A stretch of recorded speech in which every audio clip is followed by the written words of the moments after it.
Radio Madhuban 90.4 FM पर दोस्तों आप सभी का स्वागत है मन की आंखों से इस कार्यक्रम में।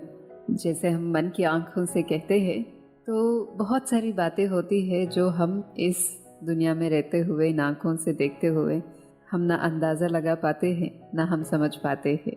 इसीलिए मन की आंखों से ये कार्यक्रम है जो अनदेखी बातें हैं उसको हम सुनते हुए देख सके, समझ सके और उनके जीवन कैसा होता है उसको भी एक बार जीने की कोशिश करें हम भी, तो पता चले कि वो अपना जीवन कैसे जीते हैं। जी हाँ दोस्तों, मैं बातचीत कर रही हूँ हमारे दिव्यांग साथियों के बारे में। तो दोस्तों, जब भी कोई हादसा होता है या कोई ज़रूरत की महसूस होती है तो आविष्कार हो या कोई भी कार्य की स्थापना हो जाती है और उसमें भी उम्र कई बार मायने नहीं रखती है, चाहे वो स्थापना करने में हो या उसको चलाने में। तो बहुत सारी बातें आप लोगों के लिए ऐसा लग रहा होगा कि ये क्या बातचीत कर रही हूँ मैं और किसके बारे में, तो मैं परिचय कराती हूँ दोस्तों। आज हमारे साथ हैं सुशीला बोरा जी। आप जोधपुर से हैं, दिव्यांग साथियों के लिए आप एक मसीहा हैं और आप जब उनकी अनुभव को सुनेंगे तो आप खुद ही बताएंगे कि वो कितना मेहनत करती है और उनका इस दुनिया में रहना और दिव्यांगों के लिए ये कितना ज़रूरी था या कितना उन्होंने सेवा किया है, समझ सकते हैं। बहुत सारी उपलब्धियां हैं और बहुत सारा काम किया है उन्होंने इस 40 सालों में। तो एक एक करके हम उनके मुख से जानते जाएंगे।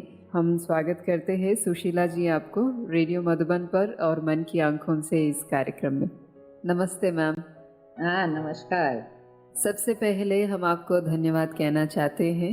आप इतने बड़े उम्र के हैं और इतना व्यस्त रहते हैं, इतनी सारी लोगों की सेवा करते हैं, फिर भी आपने टाइम निकाला और आज मैं वादे के साथ कह सकती हूँ आप जो भी बातचीत करेंगे आपका हर एक वाक्य जो भी सुन रहे श्रोता हैं उनके लिए एक प्रेरणादायी होगा।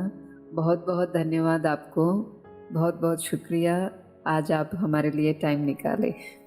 मेरे लिए भी सौभाग्य की बात है कि नेत्रहीन विकास संस्थान जो कि दिव्यांगों के लिए काम कर रहा है उसकी जानकारी अभी राजस्थान के सभी शहरों में, गांव में, बच्चों में होगी, जिससे कि संस्थान का फायदा और लोगों को भी मिल सकेगा। जी दोस्तों, सुशीला बोरा जी नेत्रहीन विकास संस्थान की फाउंडर है। आपने 15 अगस्त 1977 में इस संस्था का स्थापन किया और तब से लेकर के आप एक एक कदम आगे बढ़ते हुए बहुत सारे स्कूल्स खोले हैं, ना सिर्फ नेत्रहीन बच्चों के लिए लेकिन डेफ एंड डम बच्चों के लिए भी आपने स्कूल खोला है और बहुत सारे बच्चे हैं जो स्पोर्ट्स में भी हैं और बहुत अच्छे अच्छे पोस्ट में भी हैं, जैसे RAS में भी हैं। तो ये सब कैसे संभव हुआ? सबसे पहले मुझे ये लगता है कि उनके अंदर इतनी सारी ऊर्जा है जो हम सभी को भी सीखना है, उस ऊर्जा को कैसे हम पैदा करें। तो सुशीला जी, हम सबसे पहले आपके बारे में जानना चाहते हैं। आप मूलतः कहाँ से हैं, कहाँ पढ़ाई किया है और ये दृष्टिबाधित संस्थान कैसे आपने शुरू किया? वो क्या मोमेंट थी, क्या आपको प्रेरणा मिली इस संस्था को शुरू करने का? शीला बोरा जोधपुर में जन्मी हूँ और मैंने MA BEd किया तथा उसके बाद मैं जोधपुर के ही काबरा कॉलेज में लेक्चरर मेरी नियुक्ति हुई। फिर 1 साल मैं बनस्थली विद्यापीठ में भी लेक्चरर रही। उसके बाद चूँकि मेरे एक बच्चा था और वहाँ लड़के की हो नहीं सकती थी, इसलिए मैं वापस जोधपुर आ गई और मेरे शिक्षण संस्थान में मैंने 17 साल तक व्याख्याता के रूप में अपनी सेवाएं दी है और उसके बाद सरकार के आमंत्रण पर मैं महिला बाल विकास विभाग में प्रोजेक्ट डायरेक्टर रही, जो 2000 तक में रही, जिससे मुझे 1 साल का एक्सटेंशन भी सरकार से मिला था। इसी बीच में मैंने 1977 में इस विद्यालय की स्थापना कर दी थी, क्योंकि मेरे इससे जीवन से संबंध था। मेरी शादी के 1.5 साल बाद मेरे पतिदेव का देहांत हो चुका था और उनको ब्रेन ट्यूमर हुआ था। तो ब्रेन ट्यूमर में 2 महीने तक वो बेहोश रहे और जब होश आया तो उनकी आंखों की ज्योति जा चुकी थी। उसके बाद वो 1 माह ही जीवित रहे, पर उस समय उनकी जो पीड़ा थी, वो मुझे आज भी याद है। मैंने इसी पीड़ा को यह रूप दिया है और 1977 में 2 बच्चों से इस विद्यालय की स्थापना किया, जो कि राजस्थान का सबसे पहला स्वयंसेवी संस्था द्वारा चलाया जाने वाला विद्यालय है। मैं नौकरी के साथ ही साथ इसकी व्यवस्था देख रही थी और मुझे अच्छा लग रहा था। मैंने बड़ी मुश्किल से मंदिर में एक कमरे में स्कूल खोला। उसके बाद धीरे धीरे मैंने लोगों के सहयोग से 2-5 रुपए भी इकट्ठे किए करके मैंने इस विद्यालय की स्थापना की। उसके बाद वहाँ पर हम एक छोटा सा हमको कोई अनाथ आश्रम मिल गया पुराना सा, उसमें विद्यालय की स्थापना की। कुछ समय बाद वहाँ पर एक इंग्लैंड के दंपति आए थे। उन्होंने कहा कि मैडम, इस संस्थान के लिए तो आपको बहुत कुछ करना चाहिए और मैं आपको 1 लाख रुपया देता हूँ। तो उस समय 1 लाख रुपया बहुत बड़ी चीज़ होती थी। तो मैंने कहा फिर तो मैं अब इस संस्थान के लिए कुछ और अधिक करना चाहूँगी, और मैंने राज्य सरकार से सहयोग लेकर के और 1-2.5 बीघा ज़मीन प्राप्त कर ली। वह ज़मीन हमें राज्य सरकार ने निःशुल्क प्रदान की और वहाँ मैंने दानदाताओं के सहयोग से एक विद्यालय की बिल्डिंग बनाई और उन बच्चों को वहाँ शिफ्ट कर दिया। धीरे धीरे बच्चों को जब ये व्यवस्था मिलने लगी, क्योंकि खाना पीना, कपड़े लत्ते, साबुन बत्ती सब कुछ उनको निःशुल्क थे, तो इसीलिए आसपास के लोग उसमें आने लगे और अध्यापकों की भी नियुक्ति की गई। 84 तक मुझे सरकार से किसी प्रकार का अनुदान नहीं मिला था, लेकिन जन सहयोग से मैंने यह सारा संस्थान चलाया और अध्यापकों की नियुक्ति भी की, बच्चों की भी व्यवस्था सब की। धीरे धीरे संस्थान आगे बढ़ता गया और फिर 8 तक हुआ, उसके बाद 10वीं तक हुआ और मेरा हौसला बढ़ता गया। मैं सरकार में भी काम करती रही और इसके साथ इसको भी देखती रही। मैंने कुछ लोगों को अपने साथ जोड़ा, उनकी कार्यकारिणी भी बनाई और उनको भी कभी कभी काम के लिए बताती कि इस तरह से वो भी थोड़ा बहुत सहयोग करते।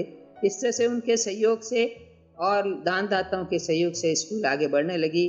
फिर बिल्डिंगें बनने लगी, बच्चे वहीं रहते थे, खाने पीने सब की व्यवस्था थी, तो बच्चे आने लगे और आज तो उस संस्थान में 450 बच्चे अध्ययन कर रहे हैं, जो कि पहली कक्षा से लगाकर 12वीं कक्षा तक विद्यालय है। उसके बाद में बच्चे कॉलेज जाते हैं, बीएड, एमए, एलएलबी सब कुछ करने के लिए, और रहते इसी संस्थान में है, यानी उनको आवासीय सुविधाएं दी जाती है। तो इस जी। तरह से मैं कोशिश कर रही हूँ कि इन बच्चों को सभी तरह का शिक्षण प्राप्त हो सके। इसी बीच में मूक बधिर बच्चे के कुछ माता पिता मिले कि आप इन बच्चों की सेवा करें, हमारे मूक बधिर बच्चों की भी सेवा कीजिए। तो फिर मैंने 2006 में मूक बधिर विद्यालय खोला, यानी डेफ एंड डम स्कूल। जी। उसमें प्रथम वर्ष तो मुझे दिक्कत हुई, कम बच्चा है, लेकिन हमारे वहाँ की शिक्षण व्यवस्था देख करके बच्चों की संख्या एकदम बढ़ने लगी और आज उस संस्थान में 250 बच्चे यहाँ पढ़ रहे हैं। 8वीं तक ये संस्थान है, अगले वर्ष से ये 9 तक भी हो जाएगा। सरकार की हमें स्वीकृति मिल गई है। इसके बाद में मैंने फलोदी के लोग आए जो जोधपुर से 150 किलोमीटर दूर है। ये वहाँ के बच्चे, ब्लाइंड बच्चे, नेत्रहीन बच्चे जोधपुर नहीं आ सकते, इसलिए वहाँ विद्यालय खोली है। तो मैंने फलोदी में एक विद्यालय खोल दिया, प्राथमिक स्कूल खोला, फिर बाद में वह भी मिडिल स्कूल बन गया। कुछ दिन बाद 2015 में पाली डिस्ट्रिक्ट के सिरियारी के लोग आए कि मैडम, पाली डिस्ट्रिक्ट में कोई भी विद्यालय नहीं है गूंगे बहरे बच्चों का, और इधर आप स्कूल खोलिए।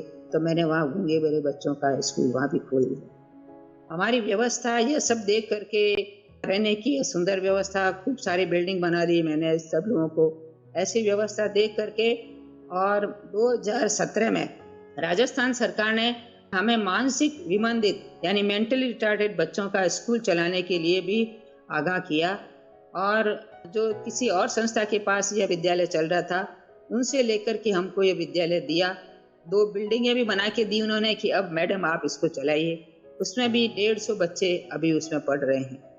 ये सब व्यवस्था चल रही थी, तो लोगों ने कहा मैडम इसके ट्रेनिंग की व्यवस्था भी कीजिए, टीचर्स ट्रेनिंग की, क्योंकि हमारे राजस्थान में एक भी टीचर्स ट्रेनिंग कॉलेज नहीं है, तो बच्चों को बाहर जाना पड़ता है, उससे बहुत कॉस्टली पड़ता है।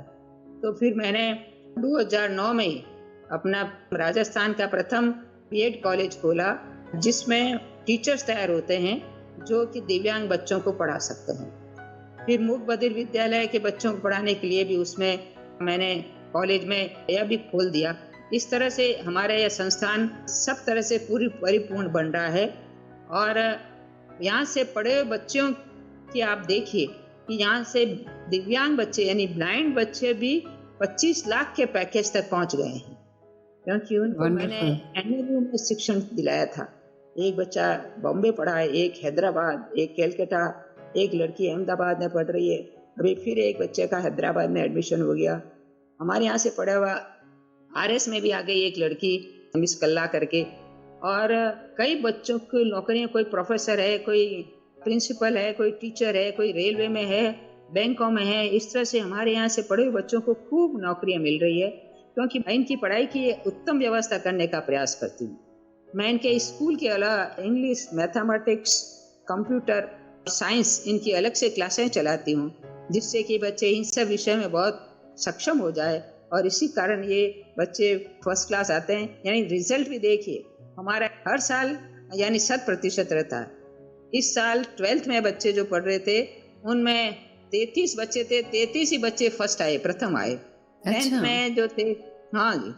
और संगीत में भी हमारे बच्चे देश में भी और हमारे राज्य में भी खूब कंपटीशन में जाते हैं।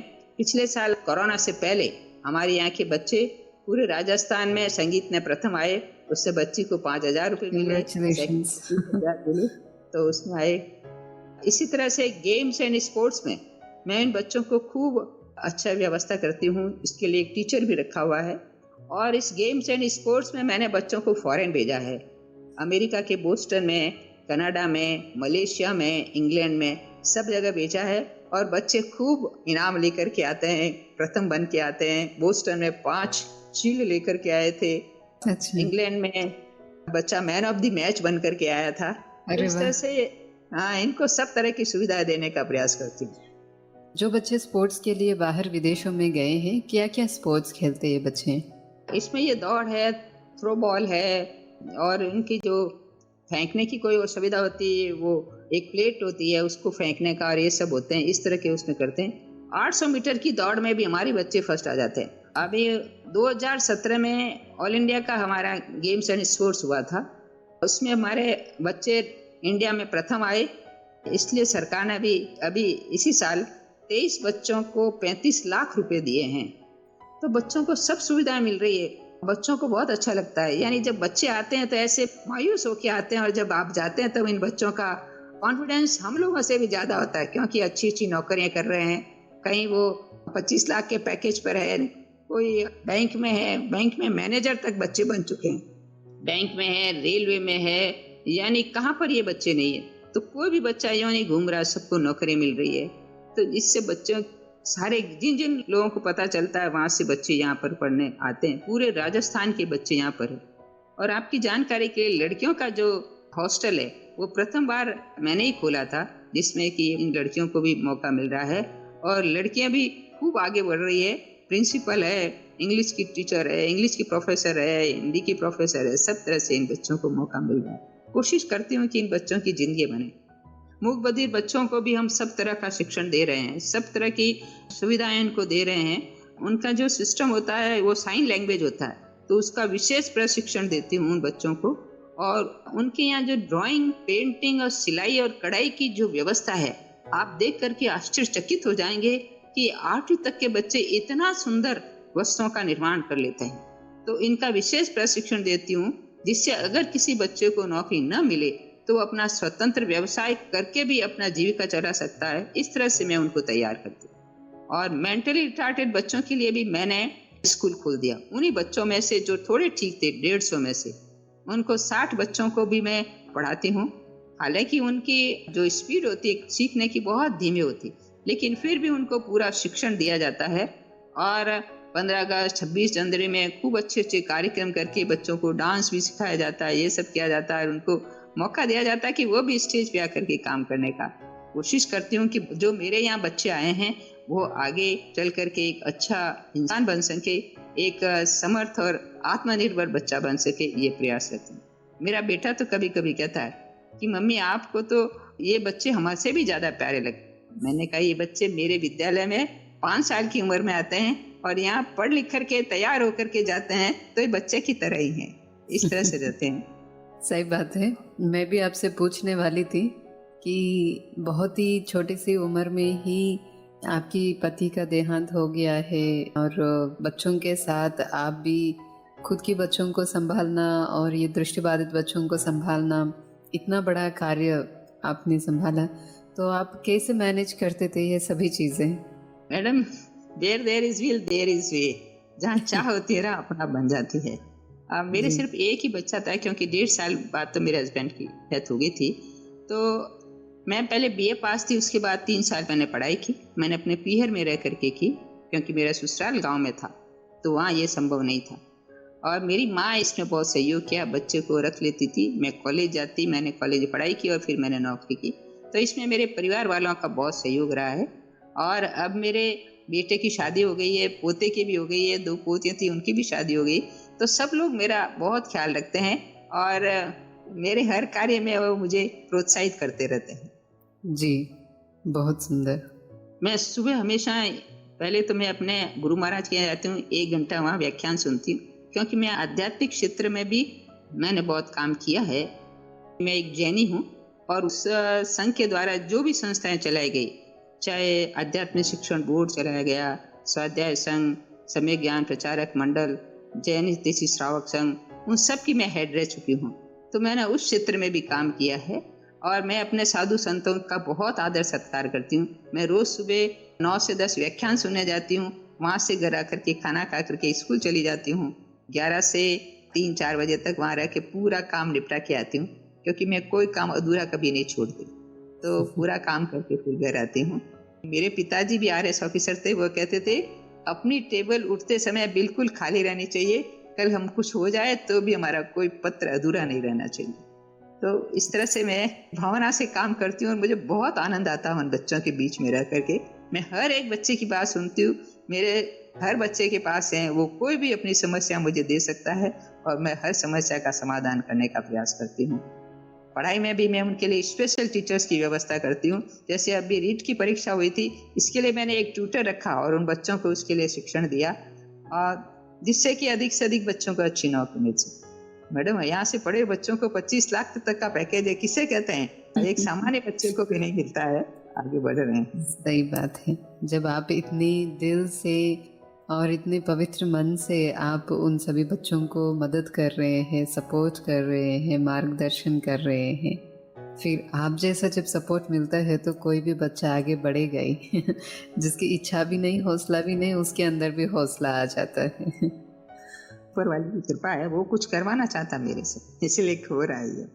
तो मैम, जैसे आप शुरुआत तो दृष्टिबाधित बच्चों के लिए पढ़ाने का कार्य से शुरू किया है, तो जब फिर आप डेफ एंड डम्ब बच्चों के लिए भी स्कूल शुरू किया है, इनका और उनके बहुत अंतर है। यहाँ पे रीडर चाहिए इन लोगों को, वहाँ पे तो साइन लैंग्वेज होता है। तो फिर आपने इन सभी चीज़ों को कैसे समझा या फिर कैसे हैंडल किया?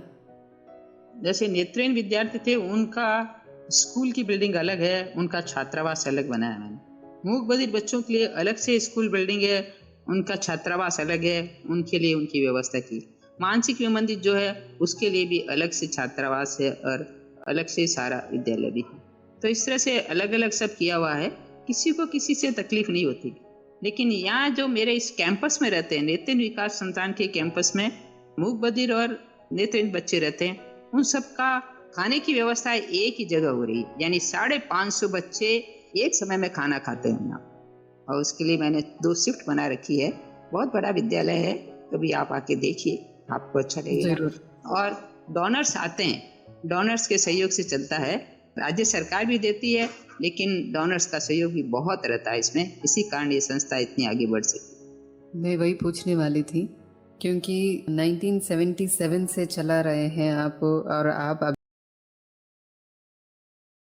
अभी 81 ईयर्स के हो गए हैं, लेकिन इतना निर्विघ्न निर्विरत करके जो आप काम कर रहे हैं, आप जैसे बताते जा रहे थे हिस्ट्री, आपने इस साल में ये किया, इस साल में ये किया, इस साल में ये किया। लगभग जैसे हर एक साल का अपना एक माइलस्टोन है और एक्सपेंशन होता गया है। तो कहीं न कहीं अगर सपोर्ट नहीं मिलता है फाइनेंशियली, मॉरली, तो फिर इतना बड़ा कार्य होना असंभव है। और बहुत सारे एनजीओस ऐसे होते हैं जो फाइनेंशियल स्टेबिलिटी के लिए बहुत स्ट्रगल करते हैं। थोड़ा सा भी काम करना है तो पैसों की आवश्यकता होती है, तो फिर वो एक टाइम के बाद बंद हो जाते हैं या नहीं कर पाते हैं इस तरीके से। तो फिर आप कैसे लोगों को कन्विंस करते हैं, या आप क्या बताना चाहेंगे उन एनजीओस को जो लोग ऐसे दिव्यांग साथियों के लिए काम करते हैं? मैडम मैं ये बताऊं, मैं इस संस्थान में पानी भी नहीं पीती हूँ। एक पैसा लेना खाने की बात तो बहुत दूर की है। और मैं नहीं, हमारा कोई भी जो कार्यकारिणी का सदस्य है वहाँ पर पानी भी नहीं पीता है। हमारी ये बात बाहर तक जाती है कि ये संस्थान में हम जो भी डोनेशन देंगे, दान देंगे, वह सब बच्चों के काम आएगा। क्योंकि संस्था वाले, हमारी संस्था का 1% भी खर्चा नहीं है, इसलिए लोग हमें इतना डोनेशन देते हैं। तो मैं जो भी स्वयंसेवी संस्था है उनसे मैं कहती हूँ कि आप आना समर्पित होकर के काम करें। और अगर आप सेवा करना चाहते हैं तो आप तन से, मन से और धन से सबसे सेवा करें, और उस संस्थान से एक पैसा भी लेने का कभी प्रयास न करें। ईश्वर आपके साथ रहेगा, आपको सब तरह की सुविधाएं अपने आप मिलती जाएंगी, अपने आप डोनर्स आते जाएंगे, भगवान की कृपा वहाँ बरसेगी और अपना आप संस्थान अपने आप आगे बढ़ना चाहिए। जी। तो जब आप संस्था के फंड्स यूज़ नहीं करते हैं तो फिर सैलरीज कैसे पे करते हैं? नहीं, सैलरी उसी से पे होती है, लेकिन हम लोग एग्जीक्यूटिव मेंबर्स जो हैं वो उसमें एक पैसा नहीं देते। सैलरी कुछ 90% सरकार भी देती है कुछ पदों के लिए, बाकी पद हम अपने आप डोनेशन से ये सारा काम करते हैं। जी। और लोगों के जैसे 1 लाख रुपए प्रति वर्ष देने वाले मेंबर भी है, 51,000 देने वाले भी है, 21,000 देने वाले भी है, 11,000 देने वाले भी है। तो लोग आते हैं, यहाँ की व्यवस्था देखते हैं तो वो बहुत खुश हो जाते हैं। मैं खाने में उनको निमंत्रण करती हूँ, जब खाना बच्चों का होता है वो अपने हाथ से खाना खिलाते हैं, उनको बहुत अच्छा लगता है। कभी कभी तो वो खुद ही अपना आप देख करके जाते हैं, मैडम इतना अच्छा काम हो रहा है, आप किताबें लीजिए। आप देखिए हमारे यहाँ कंप्यूटर की 2-2 क्लासेस हैं।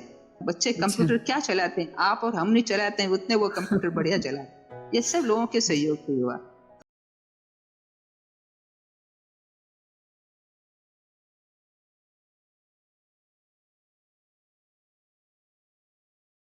तो इतना सारा सब कुछ देख करके, यहाँ गेम्स की व्यवस्था है, जिम भी है हमारे यहाँ, सब तरह की व्यवस्था देख करके और वो लोग खुश हो जाते हैं और अपने आप डोनेशन देते हैं। जी। इतने सालन से आप काम करके कभी ऐसा ख्याल नहीं आता है, अभी तो उम्र हो गई, मुझे अपने लिए जीना है, मुझे अभी रिटायरमेंट लेना है? मुझे कभी नहीं आता है। मैं सोचती हूँ मैं जीवन के अंतिम क्षणों तक ये सेवा करती रहूंगी। ईश्वर अगर मेरा स्वास्थ्य ठीक रखता है तो मैं जरूर सेवा करती रहूंगी। ईश्वर के बहुत मेरे पर कृपा है कि मुझे कोई बीमारी नहीं है, न कोई डायबिटीज है, न कोई हार्ट की बीमारी है, न ब्लड प्रेशर की बीमारी है। ये कब होती है? जब आदमी फ्रस्ट्रेशन में होता है। मैं तो आनंद से जीतती हूँ, इसलिए मुझे कोई ऐसी बीमारी नहीं है। और बच्चों के बीच में रह करके मैं अपने आप को सब भूल जाती हूँ, मैं अपने घर बार सबको भूल जाती हूँ, इसलिए मुझे अच्छा लगता है। मैं लोगों से यही कहूंगी, जो स्वयं सेवी संस्था में काम कर रहे हैं वो समर्पित भाव से काम करें। इसमें काम करके देखिए तो सही कितना आनंद मिलता है। जो आपको बड़ी बड़ी बिल्डिंगों में या अच्छे कामों में नहीं मिलता वो यहाँ मिलेगा। हालांकि मेरे बच्चे बहुत समर्थ हो गए हैं, मेरे बच्चों को भी अच्छा लगता है। और मैं ये कहती हूँ, अगर हम इन बच्चों के लिए या और किसी भी क्षेत्र में सेवा का काम करते हैं, तो अगर हम समर्पित भाव से काम करते हैं तो हमको आनंद मिलेगा। हमारे बच्चे भी इसको देख करके आगे बढ़ेंगे, वो भी सीखेंगे। और हम 1-2 हाथ से काम करते हैं, ईश्वर हमको 100 हाथ से देता है, ये मान करके चलिए। बस अपने समर्पण भाव होना चाहिए, तब ईश्वर भी हमारी बात सुन लेता है और सब काम अपने आप हो जाता है। जी, वो हम देखते हैं आपके जीवन से, क्योंकि जो 80 साल की उम्र की एक महिला आज इतना सभी चीज़ों का नेतृत्व कर रही है और संतुष्ट है, तो आपने बहुत ही सहजता से जीवन का बहुत बड़ा राज बता दिया है। तो इतनी ऊर्जा, मैं समझती हूँ कि आपने इतने सारे लोगों की जो सेवा की है, उससे जो दुआएं इकट्ठा की है आपने, तो वो दुआएं आपको बहुत मदद कर रही होंगी। ईश्वर की कृपा है, मैं तो सब ईश्वर को समर्पित कर देती हूँ। मैं मेरे गुरु को बहुत मानती हूँ, उनका नाम लेकर के हर काम शुरू करती हूँ और अपना आप सब काम हो जाता है। इसलिए हमें कोई ऐसा गुरु भी होना चाहिए जो आपको सही रास्ता दिखा सके। हालांकि वो इस दुनिया में नहीं है अब, उनका स्वर्गवास हुए 30 साल हो गए, लेकिन मुझे अभी भी ऐसा लगता है वो मेरे हर कदम पर साथ हैं और मेरा काम हर काम हो। बहुत अच्छी बात है। तो जो टीचर्स ट्रेनिंग आप देते हैं दिव्यांग बच्चों को पढ़ाने के लिए, अगर उसमें किसी को इंटरेस्ट है, ज्वाइन करना चाहते हैं, तो वो कैसे ज्वाइन कर सकते हैं? उसमें जो डिप्लोमा कोर्स है उसके लिए तो RCI यानी रिहेबिलिटेशन काउंसिल ऑफ इंडिया, उनकी तरफ से चयन होता है और ऑनलाइन इन बच्चों को अपना फॉर्म भरने पड़ते हैं और वहाँ से चयनित होकर के हमारे पास बच्चों की लिस्ट आ जाती है। यानी डिप्लोमा में 30 बच्चे हो सकते हैं, अब 35 बच्चे भी कर दिए sir rehabilitation council of India ने, तो वहीं से चयन होकर के आते हैं। और बीएड जो होता है उसकी जो एडमिशन्स होते हैं वो हमारी तरह से ही होते हैं। हम फॉर्म उस पर डाल देते हैं नेट पर और डायरेक्ट भी लोग दे सकते हैं और उसके आधार पर हम उनका चयन करते हैं। तो इसमें मेरिट के आधार पर चयन होता है, किसी तरह से दूसरे बाहर के दबाव से हमारा कोई प्रवेश नहीं होता है, मेरिट के आधार पर करते हैं और जो सरकार के नियम है उसी के अनुसार हम सारा काम करते हैं। तो मतलब जैसे जनरली सभी का एडमिशन होता है उसी तरीके से होता है, लेकिन आपका एक अफिलिएटेड कॉलेज है सरकार के साथ, तो फिर बच्चे आपके पास पढ़ने आते हैं। और उसमें ये साइटेड बच्चे और वो बच्चे भी लेते हैं सारा एजुकेशन, क्योंकि ब्लाइंड बच्चों को पढ़ाने के लिए साइटेड बच्चे भी चाहिए, यानी दिखने वाले आप और हम जैसे बच्चे भी तो चाहिए। उसी तरह से मूक बधिर में भी ऐसे बच्चे टीचर्स चाहिए जो कि बोल करके सब देख सके, पढ़ सके, बच्चों को सिखा सके, लेकिन साइन लैंग्वेज में सिखा सके। तो साइन लैंग्वेज का विशेष प्रशिक्षण देते हैं जी। और इन जो ये टीचर्स आते हैं उनको हम ब्रेल रीडिंग राइटिंग का देते हैं, क्योंकि दिव्यांग बच्चों की पढ़ने के लिए तो ब्रेल रीडिंग राइटिंग होती है। तो ब्रेल में कैसे पढ़ना लिखना सीखना ये सब हम उन टीचर्स को सिखाते हैं। इन बच्चों को भी सिखाते हैं और उनको भी सिखाते हैं। इन बच्चों के लिए भी ये सब चीज़ें होती है, ब्रेल लिखना पढ़ना, अबेकस होता है जिससे मैथमेटिक्स का ज्ञान देता है। तो सारी चीज़ें हमारे यहाँ उपलब्ध है और इन बच्चों को हम सबको निःशुल्क सबको वितरित भी करते हैं। जी। सो मैम, जैसे आप अभी इतनी सारी चीज़ें कर रहे हैं, आप एक तरफ दिव्यांग बच्चों का भी कर रहे हैं, मूकबधिर बच्चों का भी कर रहे हैं, मानसिक विकलांग बच्चों का भी कर रहे हैं, सबसे ज़्यादा मुश्किल जीवन किसका होता है? दिव्यांग जो ब्लाइंड बच्चे होते हैं वो पढ़ लिख करके तो आप और हमारी तरह समर्थ हो जाते हैं और कहीं भी नौकरियां कर लेते हैं, कुछ भी कर लेते हैं, क्योंकि स्टिक हाथ में होती है, उनके चलने में सहयोग कर देती है, लोग भी सहयोग कर देते हैं और उनका माइंड बहुत तेज होता है, क्योंकि हमारी बहुत सारी शक्ति आंखों से देखने के कारण खत्म हो जाती है, तो उनको याददाश्त बहुत अच्छी होती थी। तो कुछ बच्चे तो बहुत आगे चले जाते हैं और मूक बधिर बच्चे हैं वो अधिक नहीं पढ़ पाते हैं, क्योंकि आगे इनकी पढ़ाई ज़्यादा काम में नहीं आती। क्लास में पढ़ाने में भी उनको दिक्कत होती है, क्योंकि ऐसे बच्चों को पढ़ाएंगे तो फिर मूक बधिर करेंगे तो हमारे सामान्य लोगों के बीच में कैसे आकर के करेंगे। तो मूक बधिर बच्चे हैं उनको नौकरी मिलने की कम संभावना रहती है, हालांकि मिलते हैं बहुत नौकरी में भी, लेकिन इसीलिए हम इनके जो है ये सिलाई कढ़ाई और हैंडीक्राफ्ट्स पर हम बहुत जोर देते हैं, जिससे कि ये इसमें अपना पूरा व्यवसाय चला सके, इस तरह की ट्रेनिंग देते हैं। और मानसिक विमंदित बच्चे तो बहुत कम आगे बढ़ सकते हैं, लेकिन हम कोशिश करते हैं कि ये बच्चे भी हमारे सामान्य स्तर पर आ जाए। और आपकी जानकारी के दूं कि मैंने इन 4 सालों में 20 बच्चों को अच्छा तैयार करके उनके घर भी भेज दिया था। उनको इतनी सुविधा देते हैं, इस तरह का ट्रेनिंग देते हैं, योगा भी देते हैं, डांस म्यूजिक सब कुछ सिखाते हैं, जिससे कुछ बच्चे जो इन्फीरियरिटी कॉम्प्लेक्स होता है वह खत्म हो जाता है, जिसके कारण वो मानसिक हुए थे। तो ऐसे बच्चों को भी घर भेज देती। तो सबसे मुश्किल है मानसिक विमंदित, उसके बाद डेफ एंड डम और उसके बाद ब्लाइंड है। यूँ सामान्य तौर पर ब्लाइंड को बड़ी दिक्कत होती है, लेकिन पढ़ लिख करके ब्लाइंड सबसे आगे चले जाते हैं। ओके। जो मानसिक रूप से बच्चे पीड़ित होते हैं वो किस कारण से आते हैं? मतलब वो बचपन से वैसे रहते हैं या फिर किसी हादसे के कारण होते हैं? उनका मूल कारण क्या रहता है? शुरू से ही होते हैं, जन्म से ही होते हैं अधिकतर। तो बहुत कम बच्चे ऐसे हैं जो कि बाद में होते हैं, जन्म से होते हैं। आप देखिए ऐसे ऐसे बच्चे हैं, मतलब आप आएंगे तो आपको भी आंखों में आंसू आ जाएंगे, इस तरह की इनकी स्थितियाँ होती हैं। खड़े खड़े टॉयलेट्स करना, लेट्रिन करना, ये सब चीज़ें हैं। किसी आदमी को देख के दौड़ के पकड़ के आना, भाग जाना, बहुत सारी ऐसी इनकी चीज़ें हैं, मतलब इनका जीवन तो वास्तव में बहुत ही दुखपूर्ण है इनका जीवन। इसलिए हम उनके लिए भी गेम्स वगैरह सब कोशिश करते हैं, गेम्स, स्पोर्ट्स सब उनको दे करके कोशिश करते हैं कि अगर किसी कॉम्प्लेक्स के कारण अगर ये ऐसे बन गए तो वो ठीक भी हो जाते हैं। और सभी उम्र के बच्चे इसमें हमारे यहाँ हैं।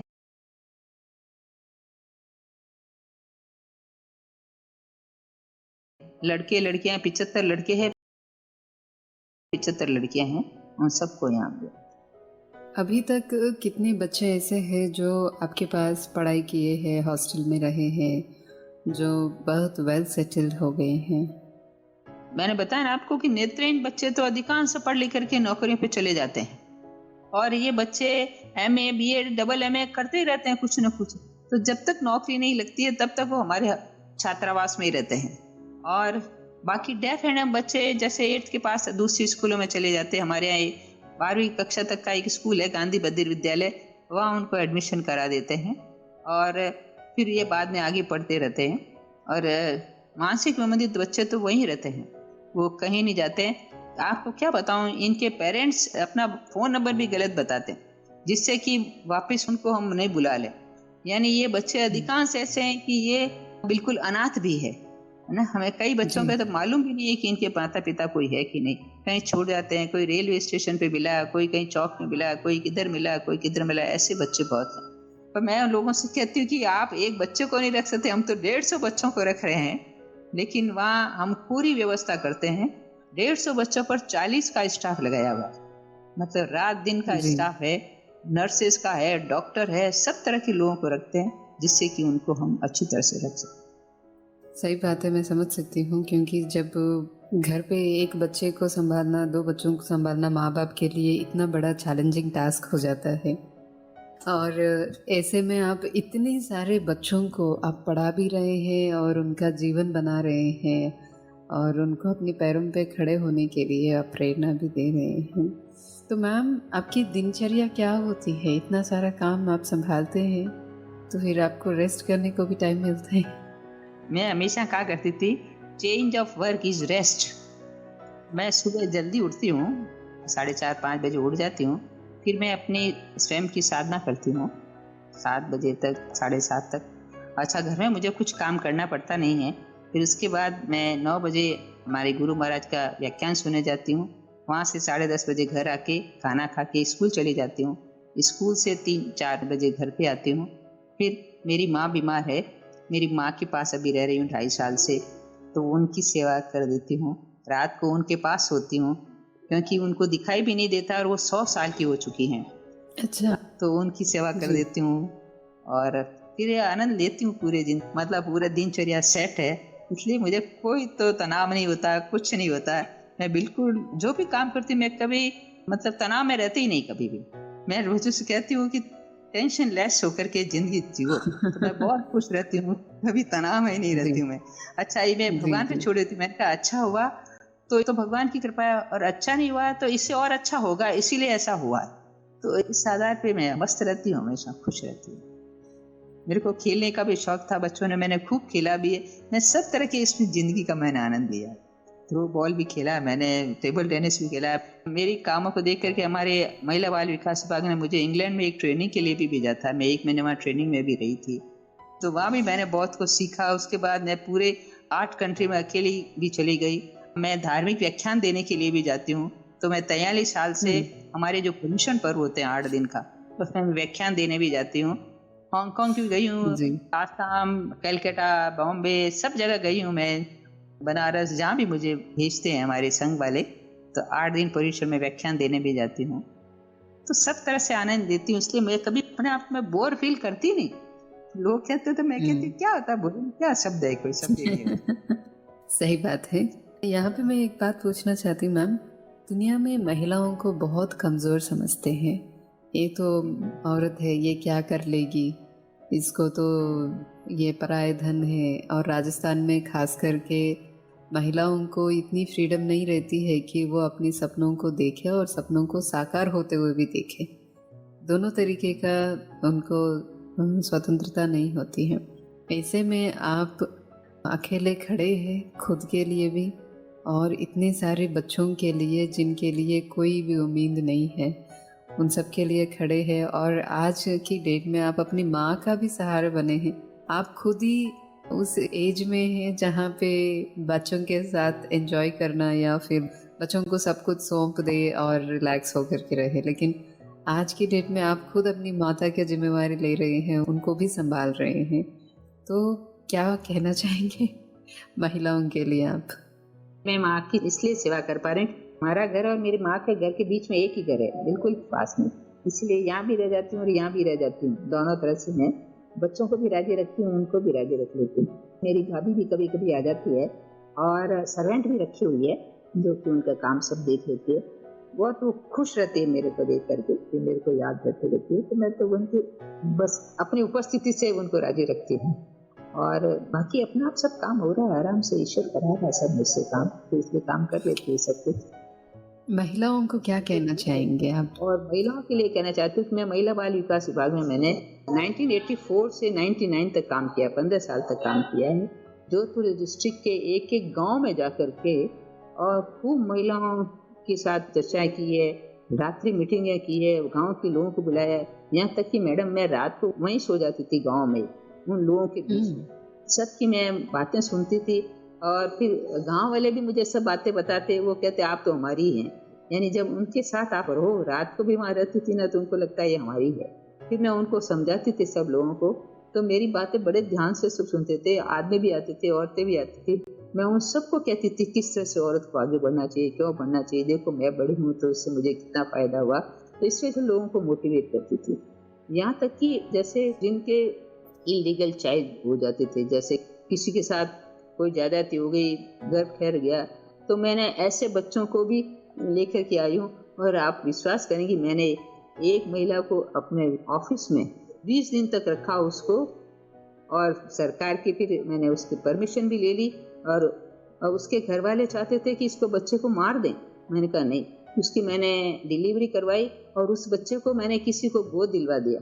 मैंने उससे कहा तू ले जा कि नहीं, मैं तो मार डालेंगे मुझे। तो मैंने उस बच्चे को किसी को गोद दिलवा दिया और उसको गांव भेज दिया। तो इस तरह से भी मैंने छोटे मोटे काम किए हैं। तो औरतों का, पुरुषों का मेरे पे बहुत विश्वास था। और मैं सफेद कपड़े पहनती हूँ, तो अभी भी लोग मुझे कभी कभी याद करते हैं कि वो सफेद साड़ी वाली आती थी ना, वो हमारे काम करती। मतलब काम अगर आप दिल से करो तो आपको सब आपकी बात भी मानते हैं और अनुसार कुछ ढलने का प्रयास भी करते हैं। तो गांव के लोगों के बीच में मैंने ये कोशिश की है कि इस तरह से आगे बढ़े।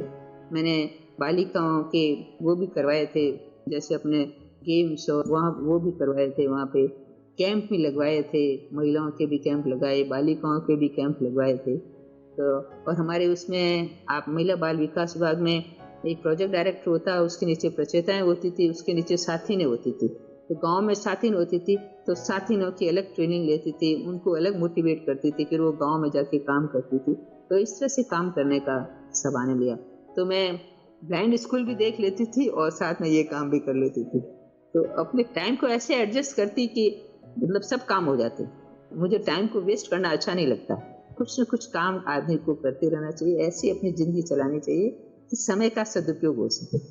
तो ये भी कर लेती थी और ये भी करती थी, और अपनी जो दिनचर्या थी उसके अनुसार अपना जो कुछ करना होता वो भी कर लेती। जी मैम, एक और बात है, जब हम महिलाओं की बातचीत कर रहे हैं, महिलाओं की सुरक्षा आजकल जो मतलब सब कुछ ठीक है, स्कूल जाते हैं, पेरेंट्स भी है, सब कुछ है, फिर भी उन लड़कियों की या उन महिलाओं की सुरक्षा एक बहुत ही चैलेंजिंग टास्क बन जाता है। कई बार जब बाहर जाते हैं तो सुरक्षित सही सलामत घर पे आएंगे हमारी घर की लड़कियां या औरत है या महिलाएं हैं। ऐसे में जो दृष्टिबाधित लड़कियां हैं, उनको आप खुद की सुरक्षा करना कैसे सिखाते? जो स्टिक होती है ना उनके पास, यानी एक स्टिक होती है जिसके सहारा से चलते। मैं उनसे कहती थी कि अगर कभी ऐसा पड़े तो स्टिक का काम लड़कों को मारने में करना, तो अपना आप लड़ भाग जाएंगे और लोग अपना आप जुड़ जाएंगे बस। मतलब लड़कियों को मैं बहुत बोल्ड बनाती हूँ, उनकी मीटिंग्स लेती रहती हूँ। स्कूल में भी मैं बच्चों की, लड़कियों की, लड़कों की, सबकी मीटिंग्स लेती रहती हूँ और उनको मोटिवेट करती रहती हूँ, उन्हें कॉन्फिडेंस भरती रहती हूँ। आप देखो हमारी बच्चियाँ खूब अकेले कॉलेज में कहीं कहीं चली जाती हैं, सुबह उठ किसी क्लासेस में चली जाती हैं, कहीं चली जाती है, कुछ भी काम कर लेती हैं, उनको मोटिवेट करती हूँ इसके लिए। तो लोग तो दबाते हैं, मैं कभी बच्चों को दबाती नहीं, मैं उनको आगे बढ़ने के लिए प्रेरणा देती रहती। और फिर मुझसे कहते देखो मैं भी तो कर रही हूँ ना, तुम क्यों नहीं कर सकती? कर सकती। तो इस तरह से उनको आगे बढ़ाने की कोशिश करती। अभी 44 साल हो गए मुझे देखते हो। इन लड़कियों को मैं इतना मोटिवेट करती हूँ कि इन लड़कियों में भी इतना कॉन्फिडेंस आ जाता है कि अपने आप सब जगह चली जाती है। देखिए म्यूजिक के उनको कंपटीशन में जयपुर जाना है तो जयपुर चली जाएगी, दिल्ली जाना है तो दिल्ली चली जाएगी, कहीं भी चली जाएगी। 5-7 लड़कियों के साथ एक बाइक को भेज देती हूँ, उसके अनुसार वो चली जाती है, सब काम करके आती है। तो इस तरह से बाहर भी भेजती रहती हूँ, जिससे कि लड़कियों में कॉन्फिडेंस आ जाता है और फिर आराम से नौकरी करिए। अब नौकरी में सब बाहर बाहर जा रही है, काम कर रही है, आराम से काम कर रही है। तो आप उनको सेल्फ डिफेंस टेक्निक्स भी कुछ सिखाते हैं? हाँ, इसी तरह से सिखाती हूँ उसके सारे। और ये योगा वगैरह भी सिखाते हैं उनको, रोज उनको एक्सरसाइज वगैरह ये सब भी सिखाते हैं। तो मैंने डेफ एंड बच्चों को कराटे की ट्रेनिंग दी, क्योंकि ये बच्चे तो मान तो चिल्ला करके भी अपनी सेफ्टी कर लेगी, लेकिन वो जो मुंह बधिर लड़की वो कैसे अपनी सुरक्षा करेगी। तो उनको कराटे सिखाते हैं कि कैसे लड़कों से लड़ा जा सकता है और उससे कैसे दूर किया जा सकता है, तो उसकी ट्रेनिंग भी देते हैं। तो मैम मुझे लगता है आपके पास बहुत सारे ऐसे अनुभव है, इतना सारा काम किया है, तो आपको कभी सरकार से या फिर लोकल संस्थान से किसी से कोई पुरस्कार मिला, कोई अवार्ड मिला? बहुत पुरस्कार मिले मैडम, 10 लाख रुपए तक का पुरस्कार मिला मेरे को। 10 लाख रुपये, 2.5 लाख, अच्छा। 1 लाख 51,000, 21,000, 51,000, 11,000, बहुत मिले।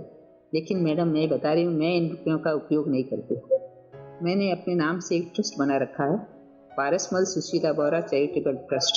मेरे हस्बैंड का नाम पारसमल था, पारसमल सुशीला बोरा चैरिटेबल ट्रस्ट। उसमें ये सब पैसा डाल देते हैं और उससे फिर आगे सेवा का काम करते हैं। मैं कभी इन पैसों को नहीं छीनती हूँ। मेरे पिताजी कहा करते थे कि समाज का पैसा कभी अपने भी काम में मत नहीं देते। मेरे को बहुत राष्ट्रपति पुरस्कार और उपराष्ट्रपति से बहुत पुरस्कार मिले मैडम। मैंने कहा मतलब मेरा घर पुरस्कारों से भरा हुआ, देखो बहुत पुरस्कार मिले। स्त्री शक्ति जागरण राज्य सरकार ने भी मेरे को दिया, स्त्री शक्ति जागरण का पुरस्कार दिया था। वो फर्स्ट टाइम राजस्थान राज्य सरकार ने शुरू किया और उसमें 11,000 के साथ शुरू किया था। और 10 लाख का पुरस्कार मेरे महावीर अवार्ड मिला है, जो कि चेन्नई की एक संस्था ने दिया था मुझे। सदगुरु ज्ञानानंद पुरस्कार मिला है, जो कि एक चेन्नई में दिया। बॉम्बे में पुरस्कार मिला था, विशेष पुरस्कार, मतलब पुरस्कारों के नाम भी मुझे याद नहीं, बहुत सारे पुरस्कार मिले हैं। जिला स्तर पर, स्टेट पर, सब जगह अवार्ड मिले हैं।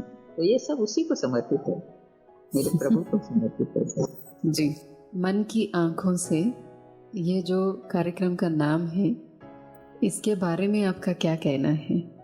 मैडम ये आपका जो प्रयास है बहुत सराहनीय है, क्योंकि आदमी देखने वाली आंखों से नहीं, मन की आंखों से देखें, वो तभी संवेदनशील हो सकता है और तभी दुनिया में कुछ काम कर सकता है। चाहे परिवार हो, चाहे समाज हो, चाहे राष्ट्र हो, जब तक मन की आंखें नहीं खुलेगी तब तक कुछ काम नहीं कर पाएगा।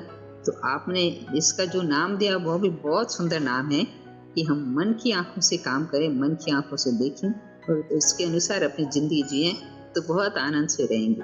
तो मैम अंत में जाते जाते आप कुछ संदेश देना चाहेंगे जो भी रेडियो मधुबन के श्रोता हैं, आसपास के गांव में आपको सुन रहे हैं, अगर किसी को लगता है आपसे संपर्क करना है तो फिर वो कैसे संपर्क कर सकते हैं?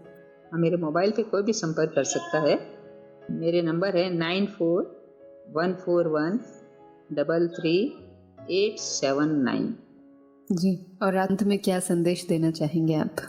जो भी कार्य करो निष्ठा से काम करो और पाने की इच्छा से नहीं, देने की इच्छा से काम करो, तो तुम्हें आनंद ही आनंद मिलेगा।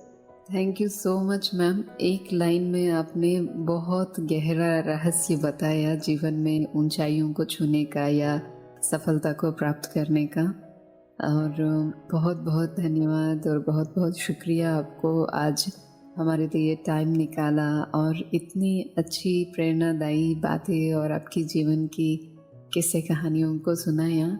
और मैं समझती हूँ कि जो भी सुन रहे हैं आप सभी के लिए आप एक प्रेरणादायी हैं, और हम उम्मीद करते हैं कि आप आने वाले दिनों में भी फिर से कभी मिलें और भी बातें शेयर करें हमारे श्रोताओं के साथ। जरूर, जब भी आप याद करेंगे मैं जरूर आपसे हो करके, और जो भी आप चाहेंगे, जिस तरह से चाहेंगे, मैं उसका स्वयं उत्तर देने का प्रयास करूंगी। श्रोताओं को संतुष्ट करने का प्रयास करूँगा। Thank you so much ma'am. तो दोस्तों, अभी तक आप सुन रहे थे सुशीला बोरा जी को। आप जोधपुर से हैं, नेत्रहीन संस्थान के आप संस्थापक हैं।